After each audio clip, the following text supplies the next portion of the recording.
La transición política es un momento de excepción, implica la ruptura de un sistema, el declive de una época y expresa en ese mismo momento el inicio de una nueva reconfiguración del poder político.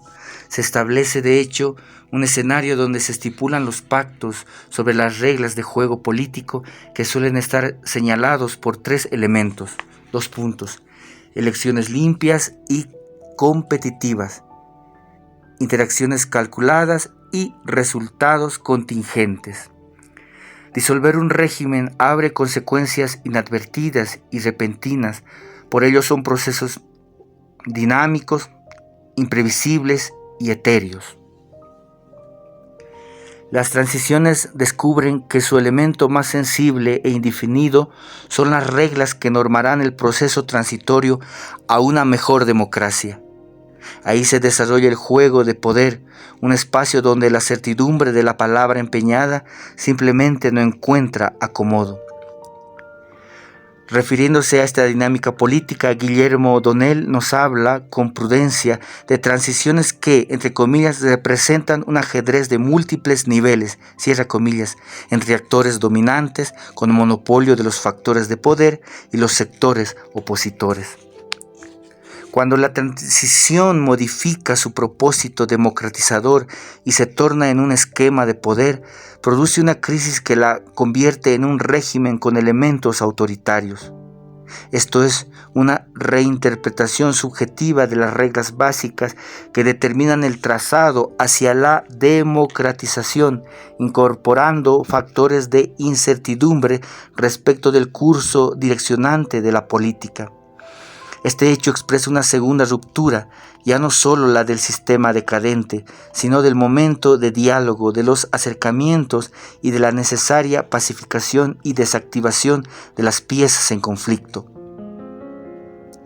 Se produce un quiebre y una polaridad entre actores estratégicos del contexto de crisis y se avanza hacia espacios de baja legitimidad e institucionalidad mediatizada.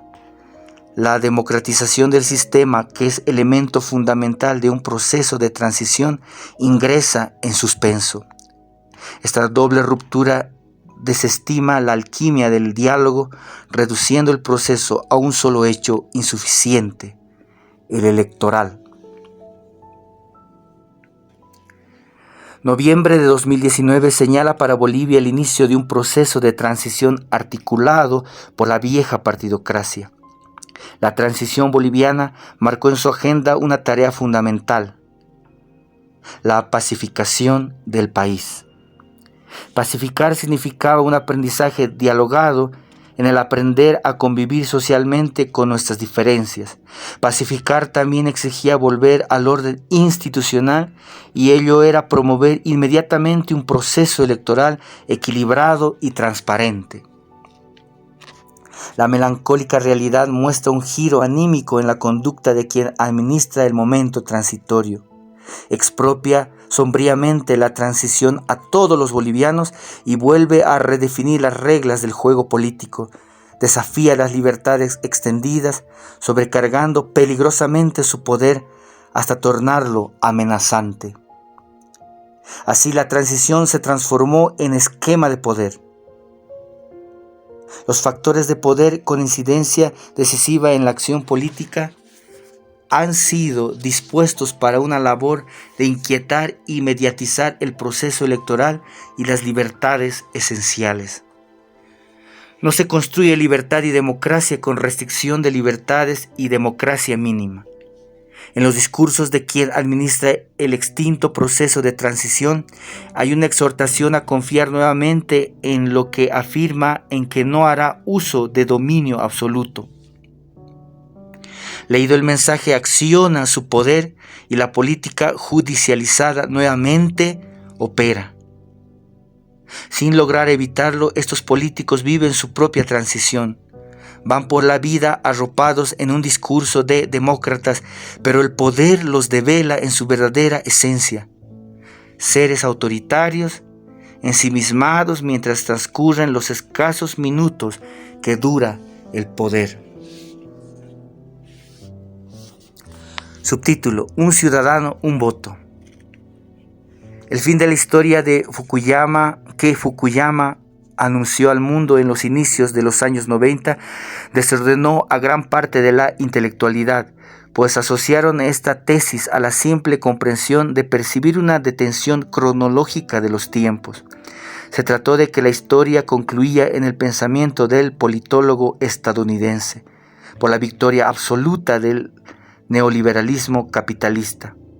Sin embargo, la marcha de la democracia es la antítesis de una temporalidad que se detiene, aun cuando en esos años se presenciaba la expansión de políticas neoliberales en buena parte del mundo. Pocos fueron los que escucharon allá muy lejos el murmullo popular que lastraba la cara negra del paso neoliberal. Pocos fueron los que escucharon también que nuevas formas de participación y gobiernos populares se venían ideando desesperadamente ante el exterminio de lo social. El transcurrir de la democracia oscila y avanza entre intentos regresivos y de evolución hacia nuevos modelos de gobierno. Bolivia fue republicana y representativa por años. Hoy, con la Constitución de 2009, la democracia es intercultural. Se apoya en la complementariedad de la democracia directa y participativa, la democracia representativa y la democracia comunitaria en el Estado plurinacional. Una forma de gobierno sobre los fundamentos esenciales de igualdad, libertad e inclusión que consagra la Constitución Política en el artículo 8, inciso 2. Punto aparte. Igualdad y libertad como categorías sustanciales de las ciencias sociales integran la matriz que inicia el proceso de reconocimiento y expansión de los derechos ciudadanos y su ejercicio en la acción democrática electoral. Norberto Bobbio pensaba que la democracia es el conjunto de reglas de un juego que permite tomar las decisiones colectivas bajo el supuesto de igualdad. Decidir es una acción que en política exige ineludiblemente estar en libertad. Igualdad es para la democracia su fundamento filosófico, libertad su principio. Hoy, en medio de una desenfrenada y a instantes colérica arremetida contra el proceso electoral señalado por ley, se aglomeran múltiples e incomparables manifestaciones que contrapuntean razones para detener la institucionalización del país. Un libreto señala el recorrido a seguir. Pide instalar una demanda de impacto sensible. 2 puntos, entre comillas, un ciudadano, un voto. Cierra comillas, como si esto no estuviera presente.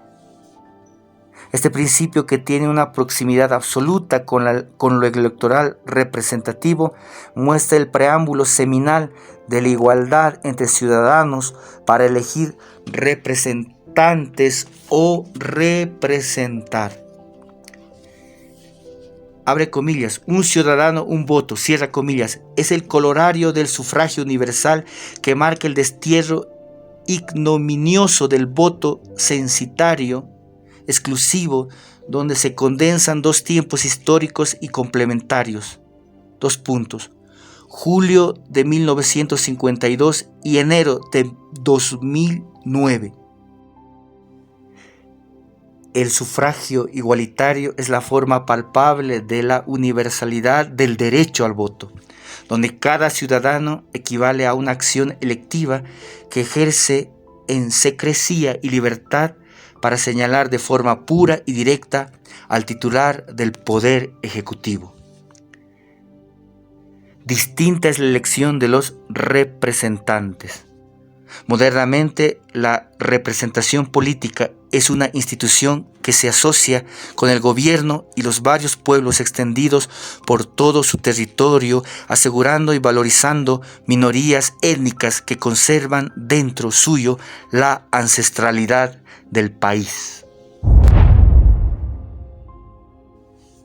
El noviembrismo, análisis y reflexiones del momento rupturista. Parte 7. Libro escrito por Jorge Richter.